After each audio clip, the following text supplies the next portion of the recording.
Manon, alors merci pour tes photos. Alors ce que je vais faire, c'est je vais faire un petit commentaire sur ce que tu m'as donné. Alors moi j'utilise Adobe Bridge pour faire la sélection des photos.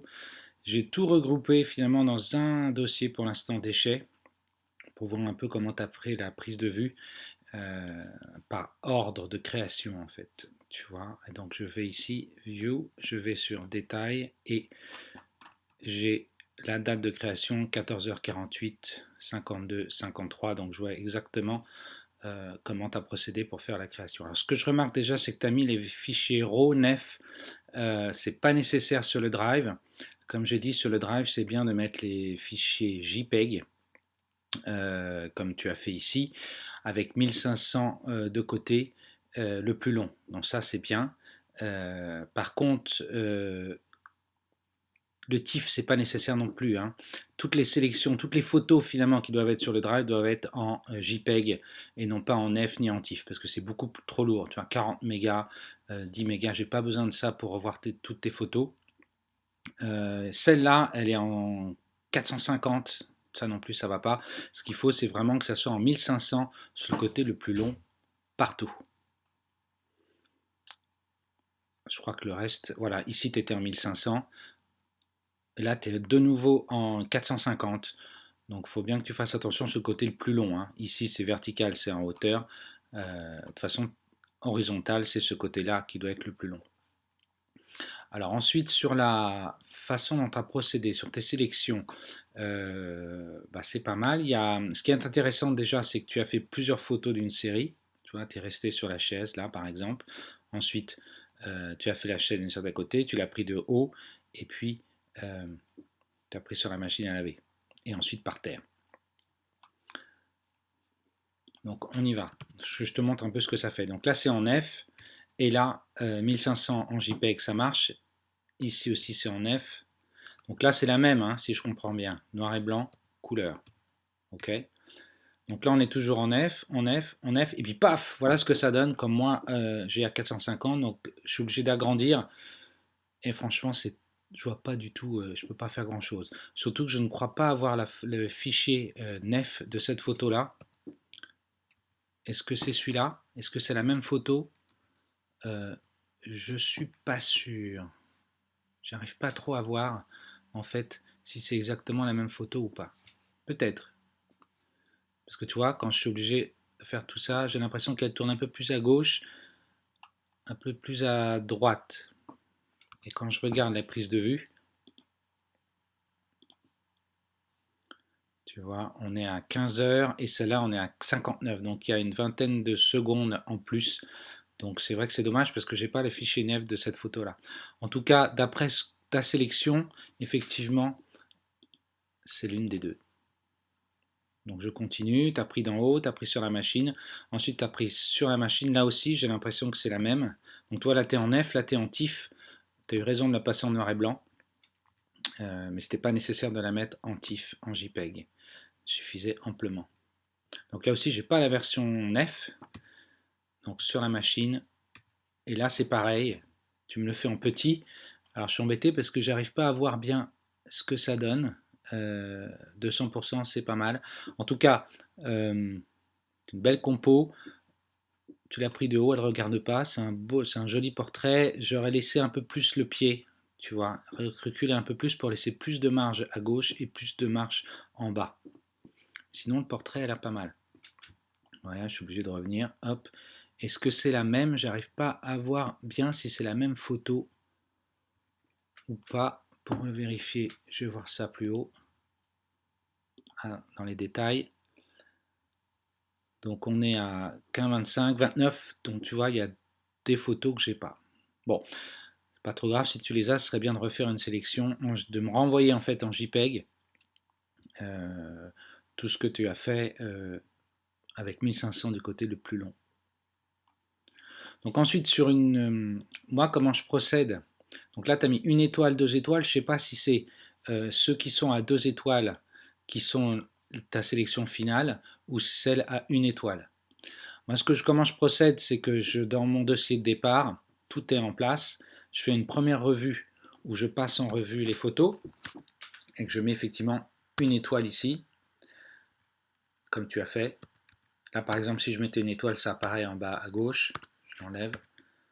Là, noir et blanc, TIFF. Et ensuite, une fois que j'ai déterminé les premières étoiles, imaginons qu'on laisse les deux, voilà ma première sélection. En repassant, moi, ce que je fais, c'est que je mets 2 étoiles, c'est les photos que je ne garde pas. Ça veut dire que c'est le deuxième tour. Toi, j'ai l'impression que c'est les photos que tu gardes. Chacun trouve sa méthode, mais ce qui est important, c'est que tout ce qui n'est pas gardé soit dans le même dossier déchets. Donc là, je vais remettre, par exemple, si je sélectionne une étoile, ici, 2 étoiles plutôt, je les remets dans 2 étoiles. Hop, on revient dans déchets, on sélectionne une étoile, et je vais dans une étoile. Voilà.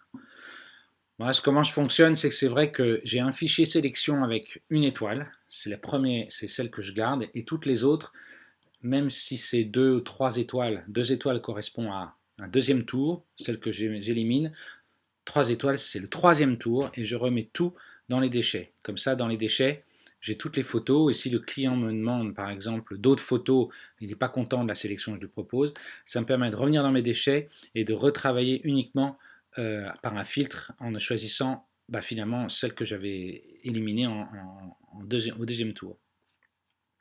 Donc c'est pas mal. Là, il faut faire attention à la balance des blancs, hein. C'est trop jaune ici.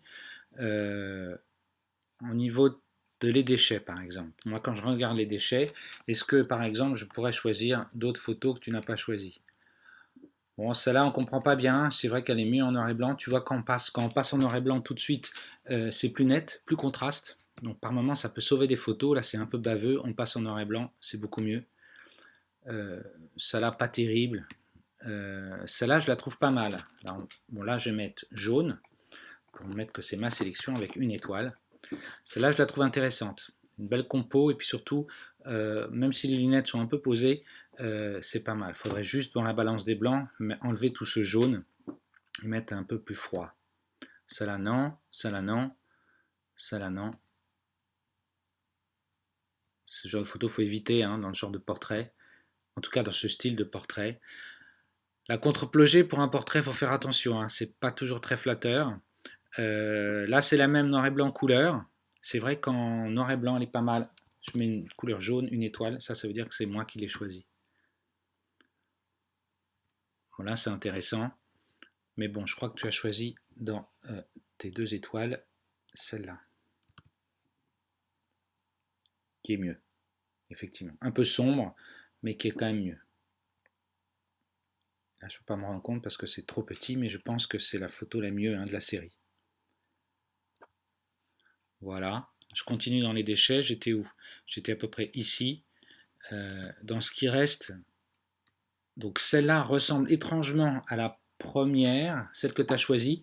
On voit plus le pied, mais on voit moins là-haut. Donc l'idée, ça aurait été, tu vois, et là aussi, il y a plus de marge. Peut-être que moi, j'aurais choisi celle-là. Parce que finalement, on la voit mieux et c'est pas trop grave. Il faut mieux avoir le pied que la bande là-haut. Là, ça tombe un petit peu. Bon, on peut toujours la remettre droit, hein, si tu veux. Ça, non. C'est vrai que dans ce genre de portrait, c'était vraiment faire un portrait le plus authentique possible, sans trop avec beaucoup d'intensité. Donc, quand je vois un peu moi ma sélection, voilà, je vais les mettre ici, une étoile, on va dire. Et c'est vrai que c'est là où ça intervient. Par exemple, on les classe. Quand je regarde, si on les mélange toutes, qu'on les met comme ça, donc celles-là, on les garde. Ici, donc il va falloir choisir entre les trois. L'idée, c'est de choisir entre les trois. Lequel est plus fort. Je t'avouerai que celle-là, j'aime pas trop. Hein. C'est un peu petit, mais je trouve que c'est trop présent et on la met pas trop en valeur. Par contre, entre ces deux-là, c'est vraiment intéressant. Il faut voir laquelle est la mieux. Il faudrait que je le vois plus grand, celle-là. Ensuite, on continue. Bon, là, il rigole. Ouais, c'est pas mal. Là, la balance des blancs est beaucoup mieux que sur les autres. On ne peut pas dire que ça doit avoir mis très en valeur la personne, mais pourquoi pas si elle demande effectivement un portrait où elle rigole. Là, on sent, en fait, dans ces deux photos-là, on sent beaucoup trop, on la sent beaucoup trop de connivence avec toi par rapport au fait qu'elle sait qu'elle est photographiée et que le photographe est là pour faire une photo un peu flatteur. Tu vois, je préfère ces photos-là qui sont plus subjectives et plus intéressantes, plus énigmatiques. Là, c'est pareil, elle rigole trop. Même si le cadrage est sympa, elle n'a pas aussi de force que cette photo-là. Bon, là, il faudrait voir lesquelles des deux. J'aime beaucoup ce photo, hein, qui est vraiment une compo, une belle compo et quelque chose de très intéressant. Mériterait de voir ça là en plus grand. Voilà.